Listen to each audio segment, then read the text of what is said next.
welcome to Bitstorm, a comedy game design podcast by two guys who know nothing about comedy nor game design. I'm Ben Slinger, and with me, as always, coughing and spluttering away, is Trevor Scott. Hello, here is my sexy, deep, sick voice. Sick voice. So we're doing it sick anyway, voice though. for the win, yeah.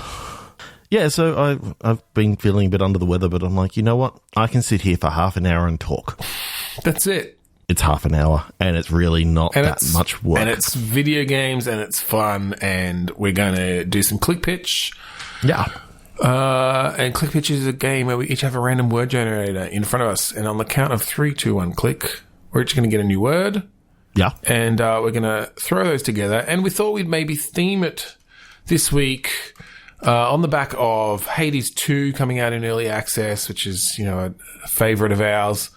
That we're going to try to do some roguelikes. Yeah. Get that lovely meta progression gameplay in there, run-based stuff. Yeah, emergent gameplay, you know, all these sort of fun little things. So I suppose we need to get some words. So it's still not working for me. So the words are going to come from Trevor again. Very weird. I'm still getting 404s.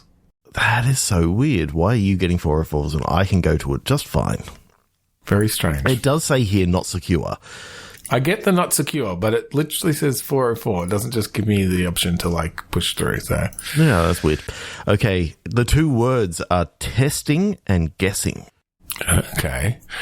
Testing I like in a roguelike because of the run-based thing. You're sort of discovering information about something by doing it over and over.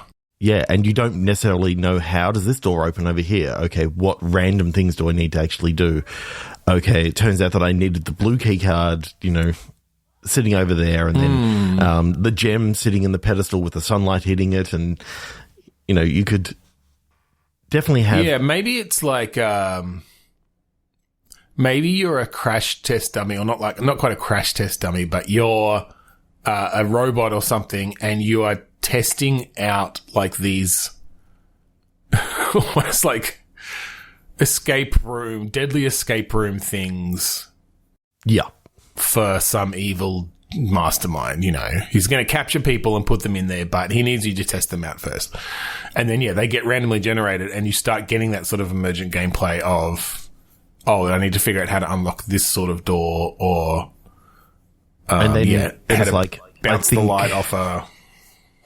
Because you say crash test dummy, I kind of like the idea of, okay, this time you were going into the level with 99 crash test dummy models, and it's like that means you first start, you run right into the room. Oh, you've hit a trap. Okay, great. Now I've got 98. It's like... And right, it's sort of one of these, like, trial and error, make your way through a randomly generated death trap. Yeah, and try to you know, work out what needs to... what you need to do to get through these, you know, test chambers effectively. Like, I'm thinking kind of like Portal, that you got test chambers and this sort of stuff, but... It being extremely deadly, like the further down that you go, how far can you actually get into the run with your 99 models? Like, yeah. Or however many you got when you first start. Well, that's it. And I think maybe, part of the meta progression can be unlocking more capacity for more crash test dummies. And then, like, potentially every new one you get has... random stats Quirks. or and equipment, and that's also stuff that you've obviously unlocked by getting through. Yeah, I kind of like the idea of, I mean, you've been playing Mr. Sun's Hatbox. I've played in the past. That's a kind of cool one where you got the quirks that play off it against each other. But I'm like, what if you've got a crash test dummy that has a left leg shorter than the right? You know, it sort of veers to the left, so you got to. Like, these sort of things, like, they're just replicated, and I think that you don't actually play the crash test dummy. You're a person who can control them. Yeah. And depending on how far through the run, you know, you go, okay, have we actually got enough equipment to now, or enough, like, ingredients to make this worthwhile leaving now, or do I cut my losses and go, okay, I know for the next run I'm only going to have 20 because I've lost a butt ton on them, but this is too hard. Let's go into the next run, and hopefully it's a little bit easier. And I wonder if there's something you can bring in, because if the goal of it is to be almost a Saw-like villain that you're working for, like you're the intern working for Jigsaw or the like, and he's trying to build these rooms up and you have to test them, but like you want some people to die. Like it's almost like a Mario Maker thing where like they need to be achievable. Yeah. But also you want some people to die in there. So you want that scene from Cube where someone walks into a room and they get hit by this grid of lasers and they turn into little cubes. That's and it. Don't step on that. Don't step right there. In fact, skip this room altogether because there's no way through it. Like, yeah, unless you have the the mirrored quirk where lasers bounce off your crash test dummy body. Yeah, because we have to test these things in all situations. You were made out of liquid metal because you happen to get a little bit of that T1000. Yeah, either that or you're made out of disco balls. Exactly. This is fun. I love the little quirks that you could actually have of, this one's heart is of pure ice, and it's like they start to freeze. But if you go through like the heat room, then they're gonna lube up a little bit and they can move a little bit further. But then you actually need them to. Okay, if I get them to die and they die in this pool of water, like they can now, instead of dying from the piranhas that are in the water, they can actually walk across the frozen pond now. Yes. Like the next one can. Yeah. I like that a lot, and I like that it gives you.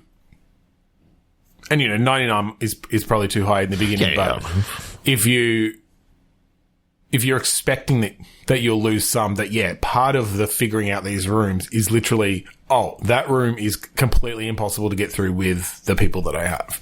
Yeah. With the dummies that I have. But that just can add to the tension then. It's like, oh shit, like what's in this room? Is it something I can deal with? Maybe you can get through it, but you've got to kill enough dummies so that you can walk and use them as a bridge.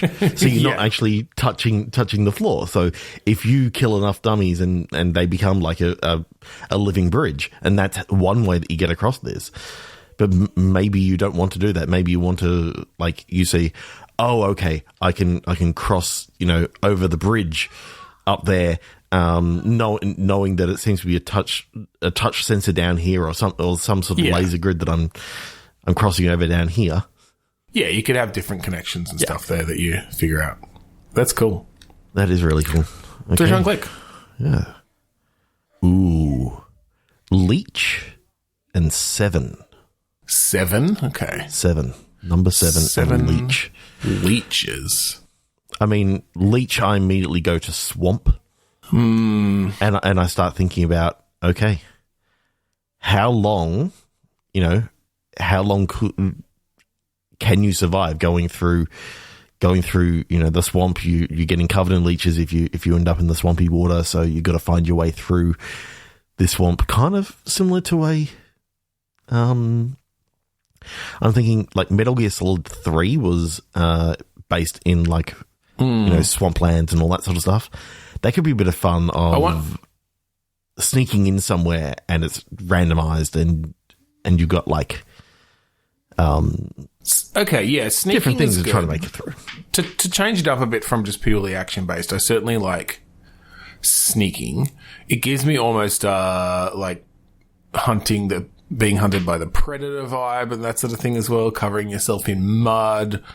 You've got different techniques then for how you can distract and hide yourself and sneak. So as you're walking through this place, it's like, I see there's a stone pile over there. Great, I can get a handful of stones, and now I've got something that I can throw and get someone to come look at and sneak through. Emergent gameplay stuff, like like what is it, ImSim sort of thing, where you're working with the systems that are in place to kind of make your way in. I kind of like the idea of, like, as you go further and further, like the end game is you almost are the predator. Like you've got active camouflage, you've got like a super, silent, powerful weapons, and you are, like your final runs, you're just completely dominating, jumping through trees. But you got to build up to that.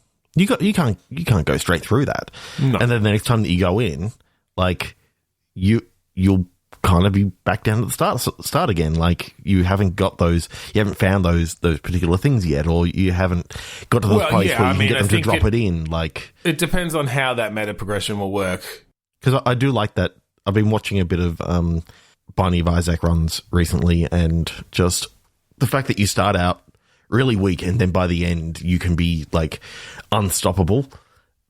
The idea of having that into a stealth roguelike is kind of fun. Like, yeah, I think there's a couple of ways you can mix that too with the meta progression. Like Binding of Isaac is very much you start out exactly the same way every time, just based on the character that you've got, but you have, your starting loadout that can't be changed. Except if you play an eat and run, but that's, where you get two random objects given to you and random health and stats. Again, like there's character differences, but it's you start there versus, something like Mr. Sun's Hatbox or whatever. It's like, oh, okay, you've got a stockpile of stuff that you can, build a loadout or any sort of extraction shooter or whatever, Yeah. Oh, you're building your loadout and you're risking it every time you use that stuff. You're risking it when you go in. But you can give yourself a bit of a starting advantage. Does he get well, that's it. So I'm kind tortured, of thinking and he gives up some of the information. So therefore, it's actually a little bit more. You lose stuff there, yeah. Because I like the idea of just being like, all right, I've managed to build up all this kick-ass stuff. I've got the camouflage. I've got the fucking shoulder-mounted weapons. You go in like that, bang off the thing. But if you run into the equivalent of an Arnie, yeah. You might lose all that shit. Yeah. And your life. And however the respawning or whatever works, or you're now a different player or whatever, but you lose that stuff. And so, it's sort of that risk reward situation. That's really cool. So graphically wise, I think it's like 3D, but still static camera. Like, okay.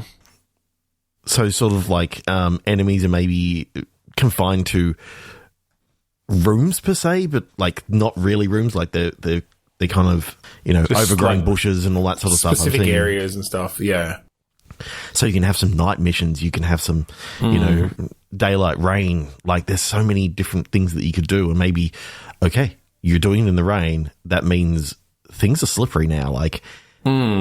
You've got to be careful as you're going down through here. Aren't going to work. Like a grapple or whatever is not going to be as effective or not effective at all because it just can't, hook on or the camouflage or whatever. It's like, well, the camouflage doesn't work in the fucking rain because, it shows where you are and it short circuits. You literally have, the water just bouncing off it so they can see your silhouette just in the rain.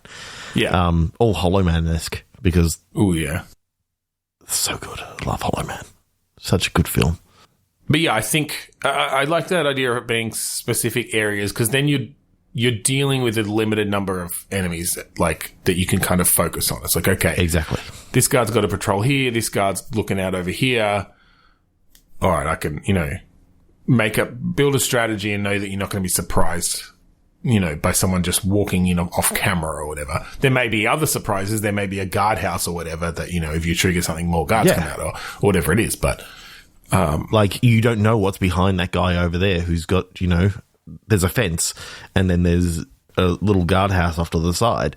You need to sort of, throw a stone in there, knock down the lever so that it can open up the gate. But then when you're in there, like you now don't know how many people are in this little compound. No, that's it. And I think when you, approach an area, you don't have full visibility. You don't know where the guards are unless you can see them from, where you've come in. Yeah. And then that also gives the opportunity for gear and stuff. It's like, oh, but I found, sonar a mirror, or whatever so I can throw in or whatever. Expanded. Yeah. Or expand your vision, cone of vision or. to go around vision corners. goggles or whatever. You go right up and you can mirror it, and it's like, okay, I can see now this as well as what's over here, and to actually have that, like, not necessarily lower res, but maybe it's all black and white except for what you actually see is in color, and then you get like a feeling of, okay, there's a sound here, so you see like little sound effects, pulses or whatever, pulses, or so you can hear, okay, there's someone over there. I can mirror here, and it's like, oh, okay, there's a guy with a big machine gun there. Yeah.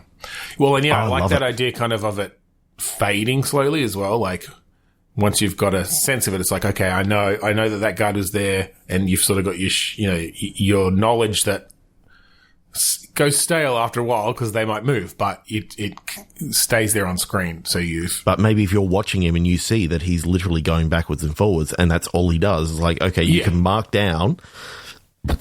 Like, that's it. This is his. If he doesn't get talked to, this is where he should be approximately now. And it may not be perfect, but it'll be at least close. And you're thinking, okay, that guy in his current walking, he should be in this cycle about now. Okay, I can go now. And oh, that's really cool. Yeah. Oh, I'm really enjoying this.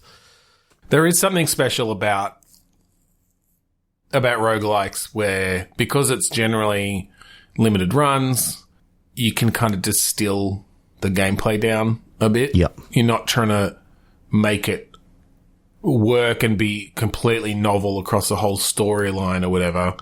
Obviously, you need some level of novelty, but the novelty then comes from, oh, what have I unlocked? Like, what's this particular combination of tools or power-ups or whatever? So, I find that really intriguing. Do you have, like, a jammer that you can jam, like, comms while you're in the area, and then they spend their time sort of bashing on their radio trying to get connection out, but they also start thinking, okay, someone's in the area, so they start searching a little bit more, and they're more alert, but they have moments of distraction or whatever.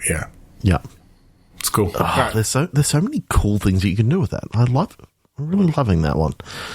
I don't know if there's been many stealth roguelikes. No, they're usually all action based, and I think a slower paced roguelike could actually be a bit of fun, and where you get to plan out, like you're doing some reconnaissance, and you're finding, okay, if I make it into the compound, I see that there's an armory over there. Okay, I'll probably find something cool in there that I can use to get through this other thing, and then you could actually have this mission of what you're trying to do is get in, extract information and get out, sort of like an extraction sort of thing. And so it's more about runs. It's more about, it's a limited area, but there's different things that you can, whether you can bring it in, whether it's a silent drop where you can't come in with all the big tactical gear because you got to do one of those fast drops where you're pulling out your parachute just above or just below the radar level and all that sort of stuff, because otherwise you can be picked up. So what is it, like a halo drop or something? High altitude, low something. Yeah. Oh, that's cool. I really like that. 3, 2, 1, click. Yeah. We've got many and glass. Ooh. I've just thought about something that wasn't really a roguelike, but it kind of is. Remember the game Impossible Mission? Oh. Where, specifically Impossible Mission 2. Okay. And effectively you're in these buildings that are connected by little passages. You got elevators on the side, and then each of the rooms you got to go through and like find certain things, and there's robots in there, and like that idea of like, I thought of many being many elevators, and I thought, oh, glass elevator. So it's sort of you're almost looking at it from external, but it's kind of roguelike-y.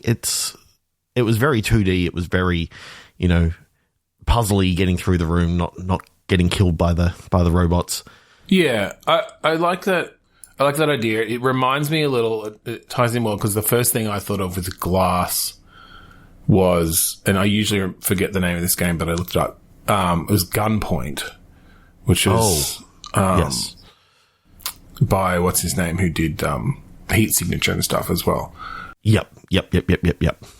Tom That was a cool Francis. game. Yep. But one of the things in that is you could like A, throw people out of windows. Yep. And B, like jump through windows to attack someone and that sort of thing. And it was just a really satisfying mechanic. But yeah, like a roguelike where you're essentially climbing or descending a tower, or maybe looking moving for certain bits of information. This building could just be over X number of towers or whatever. Like, yeah, that's it. I like the idea of being able to move between buildings in some way. Set up grapples, set up zip lines. You know, there's too much heat on this floor.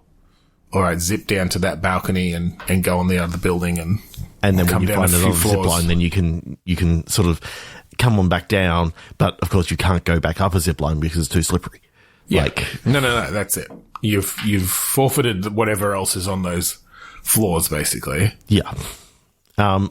One of the things that I didn't like about Impossible Mission that we can sort of alleviate is that, like, the information that you're looking for is like specific codes for like an elevator to get to like the boss sort of person. But you're looking all the way through and you have to go through every single room and every single little thing. Search, you know, search that lamp, search that desk, search that cabinet, you know. Yeah. Don't get killed by the robots, you know. I feel like this should be a bit more of like, there's robot sentries, there's human guards. You're finding intel, but it's just a generic, like, you found 5 intel, and to get whatever the goal is, whether it's, find out where the boss is or whatever, you have to get, 50. Yeah. And you can extract at any time if you've got the right gear. Like, you can jump out the window and fucking parachute to the ground to safety, and you get away with that amount of intel, but, you haven't sort of done the larger reward for that level, which might be killing the boss of that building or whatever it is. Yeah, and I like the idea that the boss of that building is just like, a soldier in like the larger piece, and you can almost, not necessarily call it a nemesis system, but like friend zone system cool. where you get if you fight against them and get killed or they may get promoted. Yeah. Okay. I like that. Because then you start off with, the lackeys. You're just coming into the low level, managers of this crime syndicate, and, where they're running drugs or whatever, doing some smuggling and stuff. But yeah, I like that. I like bringing in the Notmesis system. Yes. They're not your nemesis. They're employees. Like this is employee relationship. It's your career path system. Yeah, exactly. Yeah, that's cool. Especially if you've got like a board with red strings with the hierarchy of all the people in the crime syndicate. You're a vigilante taking down this crime syndicate. I'm thinking kind of like if you remember Mercenaries, how you had like the different cards and that sort of stuff for the different members of the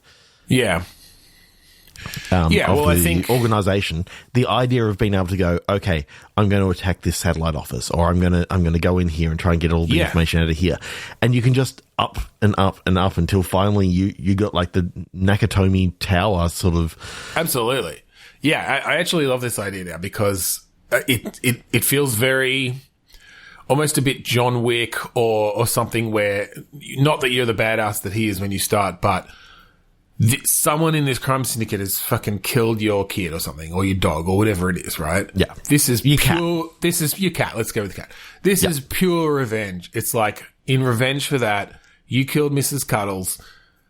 I'm going to destroy this entire crime syndicate from the bottom up. And thing is, it was just a low lackey that happened to do it. And that's the only lead. That's the only lead you have. You're like, I know that guy killed my cat, they work there. You go there, you search for intel, you unlock, oh, okay, I know where some of the other lackeys work now because you get, that little group of businesses or whatever, or fronts.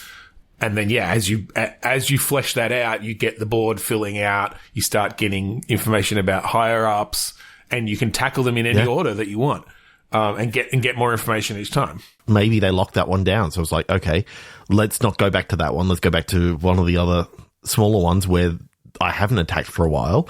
Yes, they've upped the security, but they kind of got a little bit lax on it because Gerald didn't like being dangled off a building, and he's scared of heights now. Right, you add those little quirks and traits to them as well. Exactly. That's cool. Oh, I can imagine it working on a 2D plane. Like you can. Yep.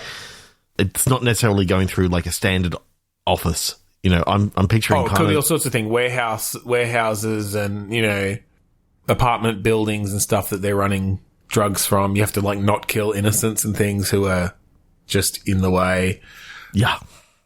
Oh yeah, you can have scientists that are going to raise the alarm, but they're just doing their job. Yeah, you can take them out non-lethally, or you can take them out lethally. Yeah. But then the word's going to get around that we need to now arm these people with poison injection things so that you can, or they're all got gas masks. So as soon as you're seen, they're just going to hit the gas mask. Yeah, for sure. I like that idea of the nerve agent or something like that for the scientists.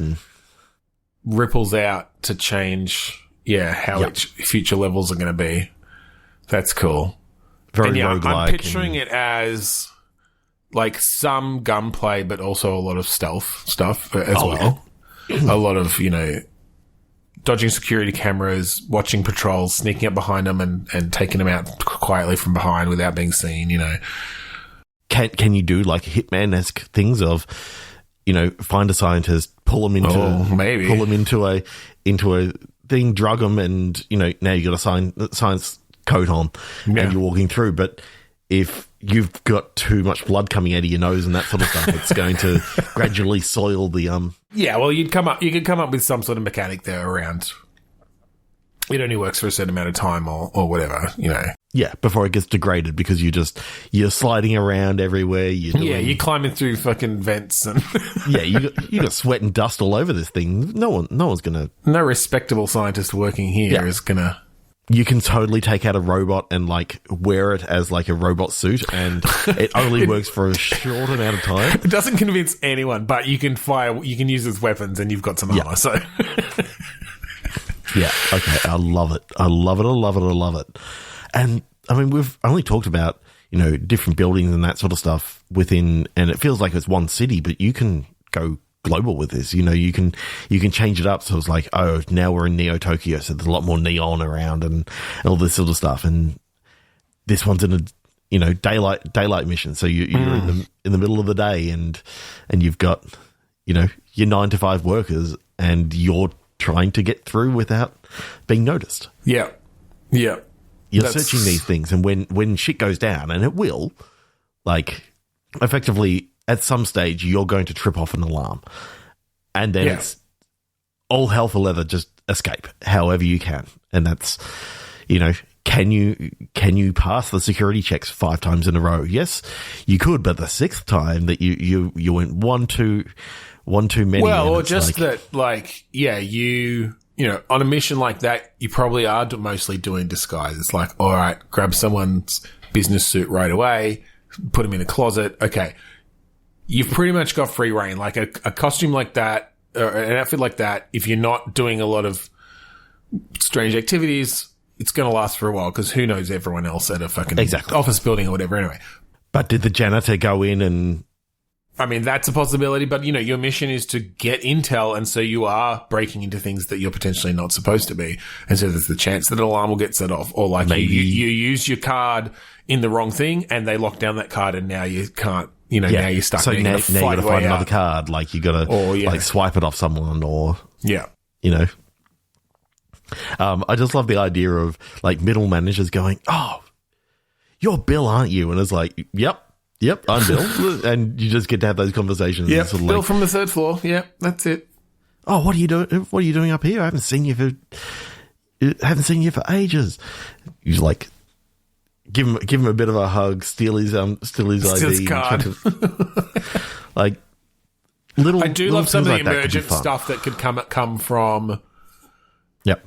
Yeah, you follow someone into a secure area, steal their card, and come back out, and then you just see that they're just stuck in there. They're like they're banging on the door, like they can't get out. You're fine because there's no alarm button in there. Yeah. And you've got the card now to get into the other area you wanted to get into. But the thing is, when the fire alarm does go off, like they're fucked. They're fucked because it takes all the oxygen out of the room, so the servers are fine. Yeah, that's it. Yeah, like no oxygen, no fire. That's how it works, isn't it? Just easier. Well, that's it, so.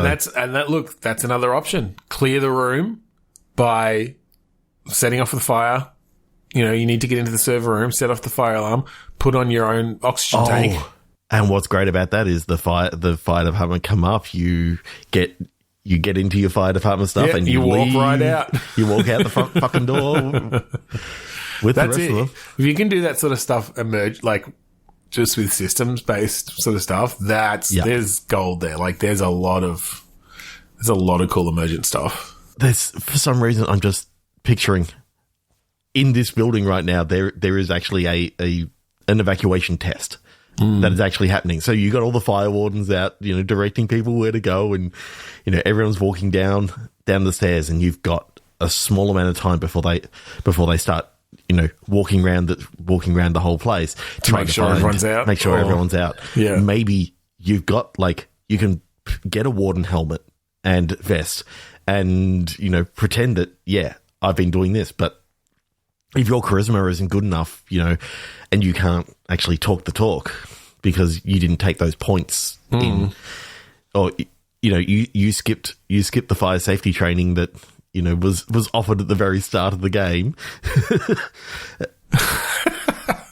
See, what that sort of thing, what that makes me want to do as like a game developer and someone who's always been interested in little AI simulations and stuff is I just want to build that office building now. I just want to put little job systems in place for all the people. Exactly. The mail office. They're walking around delivering mail. That's it. Like you can, a fire alarm sets off. It's like, oh, well, these people were randomly designated as fire wardens, so they know to go and get the hat, and they have to guide people, and everyone else knows that they have to walk down the stairs and find their way outside. But it's all through proper pathfinding, and it's all... Trent on the 12th floor always forgets to take his toaster sandwich out of the press, and gets into meetings, and so it happens all the time. Yeah, that's it. So, there's so many emergent things. That's based on a stat that Trent has, which is that he's forgetful and that he likes toasted sandwiches. Yes. You don't have to actually code it up together. It's just like, okay, this person happens to have this, happens to have this, happens to have this. Okay, he's not on this floor, and there's no sandwich press here. Okay, yep. Nothing will happen. Yeah, nothing will happen. Nothing can happen because he's not gonna go to a different floor. No, that's not where he works. All right, that is so cool. All three of those games are actually yeah, I like that. I think, as I said, there's a lot of about roguelikes that just make for really interesting gameplay, and being able to distill that gameplay down to something that's just a fun loop, because that's exactly what it is. It's just a fun loop that keeps on making you play and play and play. Yeah. Very much like Hades. That is a fun loop of... Absolutely. You get in, you get random shit, you get through, you defeat this boss. Now you go through the next level. Find some good synergies, you get good at the gameplay, you unlock more boons, you see some sexy gods talking to each other. you feel so, you go, oh, I've never tried this before with this Poseidon ability. Oh wow, this does things that I never would have expected. Yeah. It's cool. All very, very cool. So all right. That is all we have time for tonight. That is the end of our episode. If you'd like to find our previous episodes online, go to podchaser.com/bitstorm. Listen to them all there. Shoot us a review. Do the things. Yeah, do all the things. If you like the song that we play at the start and end of each episode, that song is called Mount Defiance off of the album Containment Failure by the band Kuradust. You can find it for free at kuradust.bandcamp.com. That's right. So thank you again for joining us this week on Bitstorm. I'm Ben Slinger. I'm Trevor Scott. And I just unlocked some new meta gear. Awesome.